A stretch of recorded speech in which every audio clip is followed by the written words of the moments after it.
खरं आहे ते, खरं आहे ते. मुंबईमध्ये एका गुजराती बेस कंपनीनं मराठी लोकांनी अर्ज करू नये,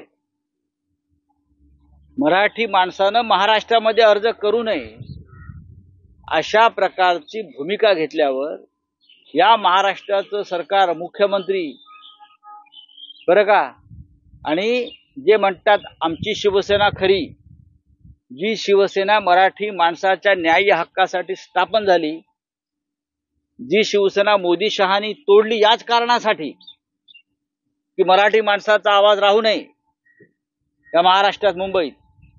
आणि ती बुळचट शिवसेना, ही शिवसेना फडणवीस गट, त्याला मी बुळचट शिवसेना म्हणतो, गांडू शिवसेना फडणवीसांची, या विषयावर गप्प आहे. हिंमत असेल तर आवाज द्या, तर आम्ही बघतो काय करायचं ते. काल सुद्धा घाटकोपर मधल्या एका सोसायटीमध्ये जिथे बहुसंख्य गुजराती राहतात, शिवसैनिकांना येण्यापासून रोखलं मराठी आहेत म्हणून. बुलचट शिवसेना काय करते, म्हणजे गांडू आहेत ना हे. शिवसेना फडणवीस गट ही गांडूंची सेना आहे. काय करते प्रश्न आमच्या समोर. मशाल चिन्ह गुजरात्यांबरोबर गुजराती मशाल चिन्हाला नाकार देतात का, विरोध करतात? प्रश्न तो नाही, प्रश्न मराठी माणसाच्या विरुद्ध चाललेले षडयंत्र आणि कारस्थान. पोलीस बंदोबस्तात पॅम्पलेट वाटावे लागतात मराठी. हे पहा, हे जी बुळचट सेना आहे ना फडणवीसांची, शिवसेनेची, त्यांना आव्हान आहे. आम्ही बघू काय करायचं ते. उद्धव ठाकरे यांच्या नेतृत्वाखालच्या शिवसेनेने आव्हान स्वीकारलेलं आहे. हे आव्हान आम्ही स्वीकारलंय. आम्ही लढू, आम्ही लढणार आहोत. पण हे जे आमची शिवसेना खरी म्हणणारे जे आहेत बुळचट गांडू, ते काय बोलतात ह्याच्यावर ते स्पष्ट व्हायला पाहिजे. अभी आप बोलिए.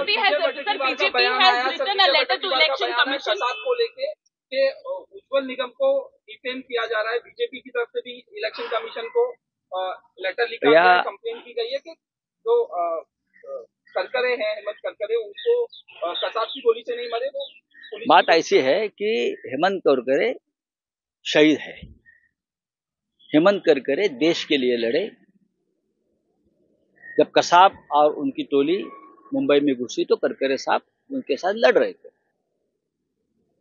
कसाब की गोली से लगे और कोई टेररिस्ट उनके गोली से लगे, वो मेरा काम, हमारा काम नहीं है. लेकिन बैटलफील्ड पर करकरे साहब थे.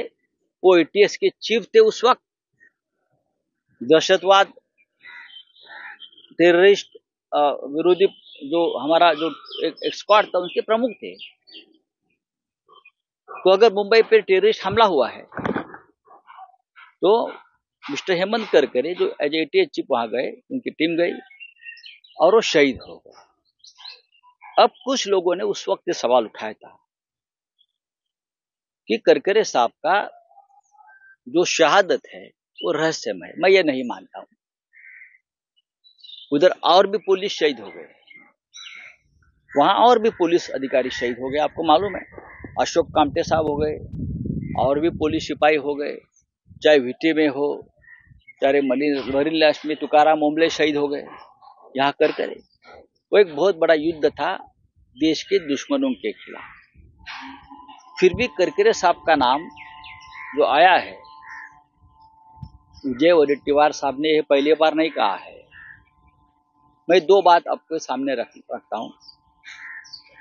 उसके बावजूद आरएसएस और करकरे साहब का एक झगड़ा चल रहा था, एक संघर्ष चल रहा था. इसलिए इस प्रकार की बातें आती हैं. ये मेरी राय है व्यक्तिगत. मैं एक पत्रकार हूं, एडिटर हूं, लोगों से मेरी बातचीत होती इसलिए कि एटीएस ने उस वक्त दो लोगों को पकड़ा था टेररिस्ट एक्टिविटी में, जिसमें साध्वी प्रज्ञा सिंह, आपको मालूम है, और दूसरे कर्नल पुरोहित, जो आरएसएस से जुड़े हुए लोग थे. दूसरे एक स्वामी दयानंद थे, एक रमेश उपाध्याय थे. मेरी याद अभी भी वो है. मैं उस केस में